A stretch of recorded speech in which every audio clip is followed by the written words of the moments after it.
नया कंसेप्ट है। तो उसमें मैं ये बताना चाह रहा हूँ कि अगर A1 A2 A3 till AN है ना, तो ये सारे अगर आपके जीपी में हैं तो first and the last term, second and the second last term, इन सब का प्रोडक्ट जो होगा वो बराबर रहेगा। इन सब का जो प्रोडक्ट है वो हमेशा इक्वल रहेगा। एक छोटी सी एग्जांपल के साथ बताता हूँ मैं। सपोज करो आपके पास एक जीपी है, इसमें है 2 एंड देन 6, 18, 54 एंड 162। ठीक है, तो ये हमारे पास 5 नंबर की जीपी है। यहाँ पर आप देखोगे कॉमन रेशियो क्या है, डेट इज 3। फर्स्ट टर्म क्या है, डेट इज ए। अब आप इन दोनों को अगर मल्टीप्लाई कर देते हो, 2 into 162, that comes out to be 324। अगर आप इन दोनों को मल्टीप्लाई कर देते हो, 6 मल्टीप्लाइड बाई 54, तो that also comes out to be 324। और अगर आप 18 का स्केयर निकालते हो, दैट इज ऑल्सो 324। ठीक है, ठीक है। एक एग्जांपल और लेता हूं मैं, जिसमें पहली टर्म ए है, दूसरी टर्म क्या है, ए आर है, तीसरी टर्म क्या है, ए आर स्केयर है, थर्ड टर्म होगी, fourth term is a r cube, fifth term is a r raise to the power 4। ठीक है, तो अगर आप first term and last term को मल्टीप्लाई करते हो, तो आपके पास आंसर क्या आता है, that is a square r to the power 4। अच्छा, सेकेंड टर्म और सेकेंड लास्ट टर्म को अगर आप मल्टीप्लाई करते हो, तो again the answer comes out to be same. यहाँ पर third term multiplied by third term ही होगा, तो ए आर स्केयर का होल स्केयर ले रहा हूं मैं, है ना। That comes out to be a square r to the power 4। मतलब जो मैंने ऊपर वाली एग्जांपल ली है ना, उसी को दोहराया है, but in term in general form, है ना। तो यहां से ये पता चल गया हमें, ये पहला एक छोटा सा कंसेप्ट है। दूसरा कंसेप्ट, अब दूसरे कंसेप्ट में क्या आता है कि चॉइस ऑफ टर्म्स। अगर मेरे पास ऑड नंबर ऑफ टर्म्स है जीपी में, जैसे 3 terms are in GP, 5 terms are in GP, 7 terms are in GP, तो आपकी चॉइस ऑफ टर्म्स क्या होगी। ठीक है, तो अगर मेरे पास कॉमन रेशियो आर है, तो मेरी जो बिल्कुल सेंटर वाली टर्म होगी उसको हम ए के साथ रिप्रेजेंट करेंगे, उसके नेक्स्ट टर्म को हम ए आर, उसके प्रीवियस टर्म को हम ए अपॉन आर, नेक्स्ट टर्म को ए आर के नेक्स्ट टर्म को ए आर स्केयर, उसके प्रीवियस टर्म को ए अपॉन आर स्केयर। ठीक है, एंड सो ऑन। यहाँ पर आपके पास जो कॉमन रेशियो है, याद रखिएगा कॉमन रेशियो जो है यहाँ पर, that is equal to r. Coming over to the next thing, that is for even number of terms. अगर नंबर ऑफ टर्म्स मेरे पास 4 आ गए, है ना, या 6 आ गए या 8 आ गए, तो क्या करेंगे। तो आपको क्या करना है, जो मिडिल मोस्ट टर्म ए ली थी ना, उसको निकाल देना है, ए अपॉन आर, और ए आर से स्टार्ट करना है आपने। ठीक है, यहाँ पर याद रखिएगा कॉमन रेशियो आर नहीं है, यहाँ पर कॉमन रेशियो आर स्केयर रहेगा। तो आपको आर स्केयर से मल्टीप्लाई करना पड़ेगा ए अपॉन आर को, तो जाके ए आर आएगा। तो ए आर को मैं मल्टीप्लाई करता हूँ आर स्केयर से, तो मेरे पास आ जाएगा ए आर क्यूब, और डिवाइड करूंगा तो मेरे पास आ जाएगा a upon r cube. Similarly next term हो जाएगी a r raise to the power 5, और उससे पहली वाली टर्म हो जाएगी a upon r raise to the power 5, and so on. ठीक है, तो यहाँ पर जो कॉमन रेशियो है, that comes out to be r square. कुछ और चीजें हमें जो याद रखनी है, पहली चीज, if a b c are in GP, if A, B, C are in GP, then, ठीक है, जो हमारे पास B है, मिडिल मोस्ट टर्म है, उसका हमें क्या करना है, square, then b square is equal to, और एक्सट्रीम्स को हमने क्या कर देना, मल्टीप्लाई। ठीक है, ये पिछले वाले कंसेप्ट से आप रिलेट कर सकते हो। यहाँ पर हम B को कुछ और भी बोलते हैं, पर इसको पहले मैं इस तरह से लिख लेता हूँ। तो यहाँ से क्या पता चला कि B is equal to square root of a c, और B को क्या बोला जाता है ना। तो here B is called geometric mean, represent हम GM से कर सकते हैं ऑफ A एंड C। ठीक है, B is geometric mean of A and C।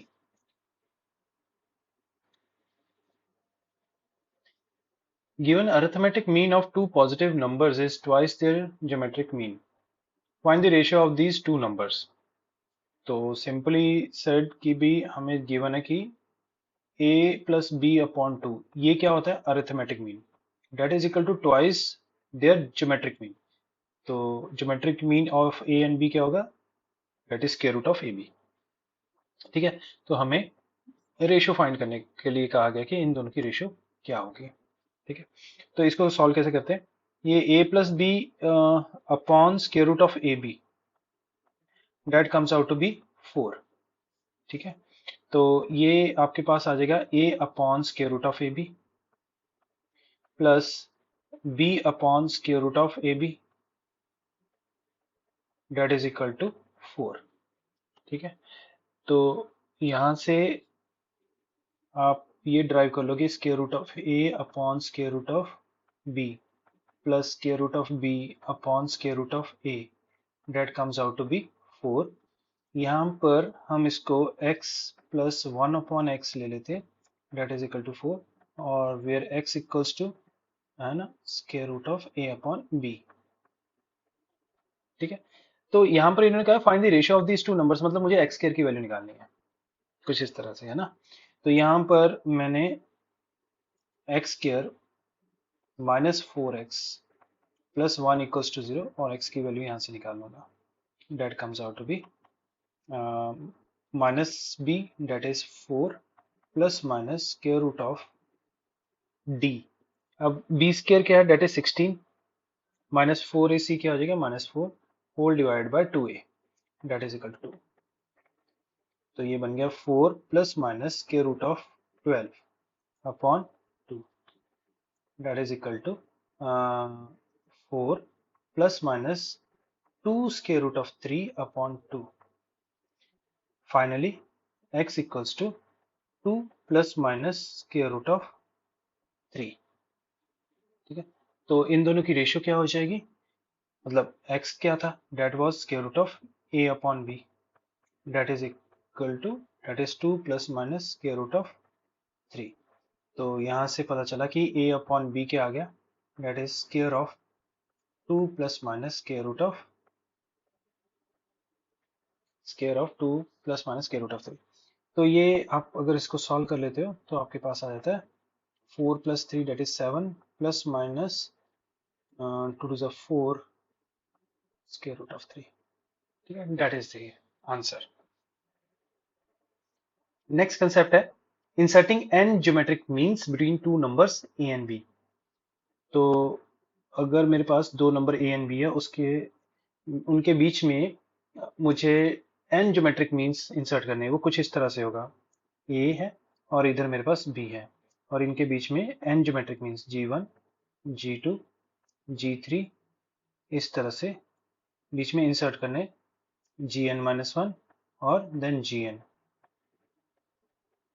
ठीक है, n ज्योमेट्रिक मीन्स मैंने इंसर्ट करना है ये।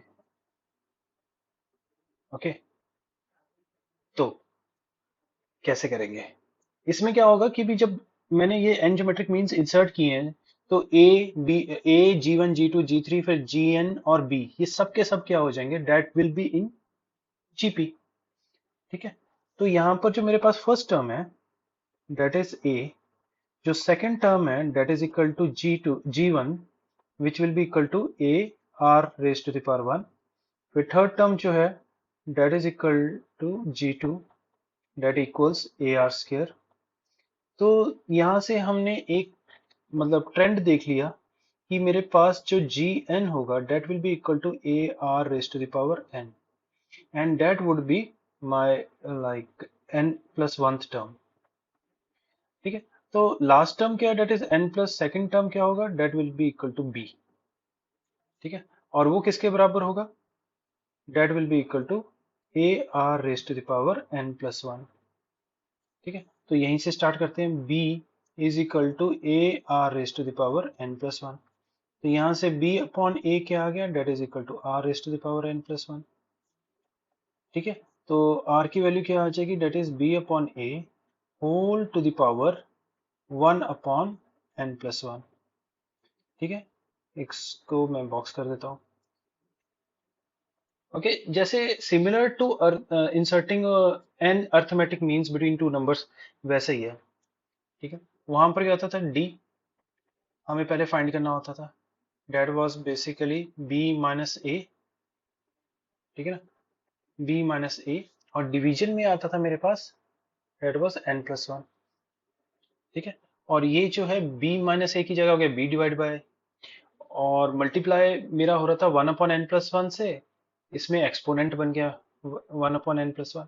तो आप उसके साथ थोड़ा थोड़ा रिलेट कर सकते हो। तो जैसे मैंने आपको उस टाइम भी बताया था अर्थमेटिक मीन इंसर्ट करने के टाइम पे, कि first of all you have to calculate common difference. इसमें भी वैसे ही करना पड़ेगा। First of all you have to calculate common ratio. Example के साथ समझते हैं। Given two positive numbers a and b, if two geometric means g1 and g2 are introduced between them, then find the value of this particular expression. यहाँ पर a क्या है, that is arithmetic mean of a and b. तो ठीक है, सबसे पहले हम r ही कैलकुलेट करते देते हैं। r क्या था हमारे पास, r was given to you as, है ना, last term divide by first term, मतलब b upon a whole to the power, है ना, कितने टर्म्स है मेरे पास, टू, मतलब कितने जीएम इंसर्ट करने, दो ही करने, तो ये क्या बन जाएगा, one upon two plus one. तो मेरे पास यहाँ से आर की वैल्यू क्या आ गई, that is b upon a whole to the power one upon three. Okay, चलो ये चीज आ गई। तो यहाँ से सबसे पहले हम निकालते हैं जी वन क्या होगा। जी वन पहले ही बता चुका था, that will be, that is a r raise to the power one, that is equal to a, और आर की जगह हम क्या लिखेंगे, b upon a whole to the power one by three. तो यहाँ से ये बन जाएगा a multiplied by b to the power one by three, और एंड डिवाइड में आ जाएगा a to the power one by three. Same basis है, तो ये one minus one upon three हो जाएगा, a to the power one minus one upon three, और b to the power one upon three. ठीक है, तो मेरे पास जो g1 है, that comes out to be a raise to the power two by three, b raise to the power one by three. Taking cubes on both the sides, तो मेरे पास g1 क्यूब आ जाएगा, that is equal to a square b. ठीक है, इसको block कर देते हैं। सिमिलरली अगर मैं g2 की बात करूं, g2 का फॉर्मूला क्या बनता है, that is a r raise to the power two, so that comes out to be a times b upon a whole to the power two upon three, that is equal to a multiplied by b to the power 2 by 3 upon a raised to the power 2 by 3। ठीक है, similarly जैसे हमने पहले calculation की थी वैसे करेंगे, same basis, division है, पावर सब्ट्रैक्ट कर जाएंगे, और मेरे पास आ जाएगा g1 की वैल्यू आ जाएगी, that comes out to be a to the power one by three, b to the power two by three. Taking cubes on both the side, तो मेरे पास आ जाएगा g2 whole cube equals to a b square. इसको block कर देते हैं। अब अकॉर्डिंग टू क्वेश्चन हमें expression g1 cube plus g2 cube का निकालना है ना। अच्छा, तो उस एक्सप्रेशन को मैं लिख लेता हूँ पहले तो, that is g1 cube plus g2 cube divided by a times ab। ठीक है, तो वैल्यूज प्लग इन करते हैं, तो मेरे पास आ गया a square b plus a b square, और डिवीजन में मेरे पास आ गया a plus b upon two, arithmetic mean of two numbers यही होगा, मल्टीप्लाइड बाय ए बी। ठीक है, तो यहाँ से मैंने ए बी कॉमन ले लिया, तो what is left behind is a plus b, और यहाँ पर मेरे पास ए प्लस बी पहले से ही है, मल्टीप्लाइड बाय ए बी, और डिवीजन में जो टू था वो न्यूमरेटर में चले जाएगा, and as you can see ये आपके सारे टर्म्स कैंसिल आउट हो रहे हैं। So you are left with 2. That is it. This is your answer. कुछ important points that has to be remembered. पहला point है, if we add, subtract, multiply or divide each term of an AP by same number, then the resulting series will also be in AP. Example के तौर पे हम एक series ले लेते हैं, जैसे मेरे पास है 13, 18, फिर 23, फिर 28, फिर 33, फिर 38 एंड सो ऑन. ये एपी में है. इसका जो कॉमन डिफरेंस है डेट इज 5. ठीक है. अब इसमें मैं कुछ ऐड कर लेता हूँ, जैसे मैंने 3 ऐड कर लिया, तो ये मेरे पास क्या बन गया 16. ये क्या बन गया 21. ठीक है. ये क्या बन गया मेरे पास 26. ये क्या बन जाएगा 31. फिर ये क्या बन गया 36. ये क्या बनेगा 41. और आप देखोगे this is also in AP. ये भी एपी में है और कॉमन डिफरेंस अभी भी 5 ही है. ठीक है ना. अब ये जो नई एपी बनी है, चलो इसमें से कुछ सब्ट्रैक्ट कर लेते हैं, 7 माइनस कर लेते हैं. 7 मैंने जब माइनस किया तो 9 आ गया. इसमें से मैंने 7 माइनस किया तो मेरे पास आ जाएगा 14. इसमें से 7 माइनस किया तो मेरे पास आ जाएगा 19. इसमें से करूंगा तो 24, then 29 and then 34 and so on. ठीक है. तो अब आप इसमें भी देखो कि सब में क्या ऐड हो रहा है, 5 ऐड हो रहा है, तो ये भी आपके एपी में ही है और कॉमन डिफरेंस आपका अभी भी 5 है. ठीक है. चलो कुछ मल्टीप्लाई कर लेते हैं. जैसे मैंने इन सभी टर्म्स को, है ना, इन सभी टर्म्स को 2 से मल्टीप्लाई कर दिया, तो पहली वाली जो टर्म है वो 18 बन गई. दूसरी टर्म क्या बन गई 28, फिर 38, then 48, this will become 58 and this will become 68 and so on. तो आप देखो ये अभी भी एपी में है मल्टीप्लिकेशन होने के बाद भी, और जो कॉमन डिफरेंस है वो भी मल्टीप्लाई हो गया इस बारी, वो बन गया 10. ठीक है. चलो अब इसमें से कुछ डिवाइड करके देख लेते हैं. जैसे मैंने इन सभी टर्म्स को 4 से डिवाइड कर दिया, तो आपके पास क्या आएगा डेट विल बी 9/2. फिर 7 आ गया, फिर आपके पास आ जाएगा 19/2, फिर 12 आ जाएगा, फिर आपके पास आ जाएगा 29/2. ठीक है. फिर 17 आ जाएगा एंड सो ऑन. तो अगर आप ऑब्जर्व करोगे this will also be in AP. और इसमें जो कॉमन डिफरेंस है, मैंने डिवाइड बाय 4 किया तो 10 डिवाइड बाय 4 आपके पास आ जाएगा, डेट इज नथिंग बट 5/2. तो कहने का मतलब है, अगर आप बेशक ऐड करो, सब्ट्रैक्ट करो, मल्टीप्लाई करो या डिवाइड करो, each term the of an AP by same number, तो जो भी रिजल्टिंग सीरीज आएगी वो भी एपी में होगी. ठीक है. अनलाइक एपी, जीपी अगर आपके पास गिवन है, आप उसमें मल्टीप्लाई और डिवाइड करोगे तभी वो जीपी में रहेगा. ऐड सब्ट्रैक्ट करने से वो जीपी में नहीं रहता. एग्जाम्पल के तौर पे मेरे पास एक सीरीज है,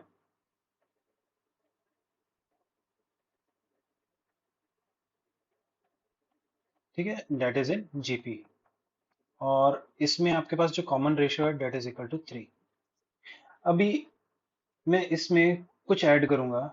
अगर मैं कुछ ऐड करता हूँ, जैसे मैंने 1 ऐड कर दिया, तो ये बन गया 3, ये बन गया 7, ये बन गया 19, ये बन गया 55, ये बन गया 163 and so on, which is not in GP. ठीक है. या फिर आप इसमें से 1 सब्ट्रैक्ट कर देते, है ना, तो 1 आ जाएगा, 5 आ जाएगा, 17 आ जाएगा, 53, 161 which is also not in GP. मतलब ऐड सब्ट्रैक्ट करने से नहीं आने वाला. यहाँ पर मैं लिख देता हूँ ऐड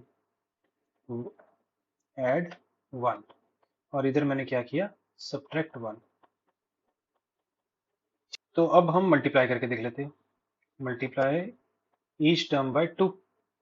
तो ये, है ना, मैं ओरिजिनल वाले में ही कर रहा हूँ सब कुछ, मल्टीप्लाई ऐड या सब्ट्रैक्ट, है ना. तो इसको मल्टीप्लाई किया 2 से तो 4 आ गया, फिर आ जाएगा 12, फिर आ जाएगा 36, फिर 108, तो ये आ जाएगा 324 एंड सो ऑन. तो आप ये ऑब्जर्व करोगे that is also in GP. और आप देखो 4 3 12, 3 36, इस तरह से कॉमन रेशियो अभी भी आपकी 3 ही रह रही है. ओके. अब मैं डिवाइड कर लेता हूँ किससे, डिवाइड बाय 2 से. ओरिजिनल वाले को, जो पहली वाली है, तो ये बन जाएगा 1, फिर बन जाएगा 3, देन 9, फिर 27, फिर 2 8 ज़र 16, 2 1 ज़र 2 एंड सो ऑन। अब आप देखो ये अभी भी जीपी में है, 1 इंटू 3 3 3 3 ज़र 9, 9 3 ज़र 27, तो ये अभी भी जीपी में है और कॉमन रेशियो अभी भी 3 ही है। तो this proves our above statement. तो वेरी इंपॉर्टेंट पॉइंट्स मैं डिस्कस करने वाला हूं इसमें। पहला पॉइंट ये है, if A1 A2 A3 till AN are in AP, अगर टर्म्स AP में हैं देन, ठीक है, ध्यान से देखना, lambda raise to the power A1 comma lambda raise to the power A2 comma lambda raise to the power A3 and so on till lambda raised to the power an are in GP, तो वो GP में होंगे। Example के तौर पे मेरे पास मैंने कह दिया कि भी जैसे 3 है एंड देन 8 13 है ना, 13 के बाद आएगा 18, 18 देन 23 एंड देन 28, ठीक है, दीज आर इन AP। तो कोई भी कांस्टेंट ले लिया मैंने, जैसे मैंने ले लिया 7, तो 7 to the power 3, 7 to the power 8, 7 to the power 13, 7 to the power 18, ठीक है, तो ये क्या होंगे, आर इन जीपी। और इसमें कॉमन रेशियो क्या होगी, है ना, देखो 7 to the power 8 divide by 7 to the power 3, that comes out to be 7 to the power 5, और यहाँ पर जो d था वो 5 था हमारा, तो यहाँ पर कॉमन रेशियो क्या होगी, that is 7 to the power 5। तो यहाँ पर आप ये कंक्लूड कर सकते हो, यहाँ पर आपके पास इस ज्योमेट्रिक प्रोग्रेशन का जो r है that comes out to be lambda raised to the power d, where d is the common difference of the AP। ये पहला पॉइंट था। दूसरा पॉइंट है, अगर A1 A2 A3 AN GP में है तो then log of A मतलब A1, ठीक है, then log of A1 log of A2 log of A3 L log of AN, और बेस में आप लैम्डा कोई कांस्टेंट लैम्डा लगा दिया, are in AP। Okay, example के तौर पे जैसे मेरे पास है 2 3 ज़ा 6 3 ज़ा 18 3 ज़ा 54 3 ज़ा 162 and so on, these terms are in GP, और यहाँ पर जो कॉमन रेशियो है डेट इज इक्वल टू 3।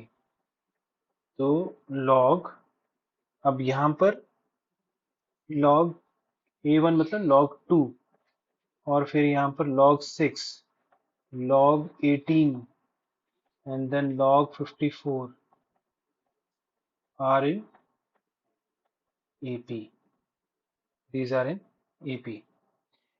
और बेस में कुछ भी हो सकता है, कोई भी कांस्टेंट हो सकता है, ठीक है।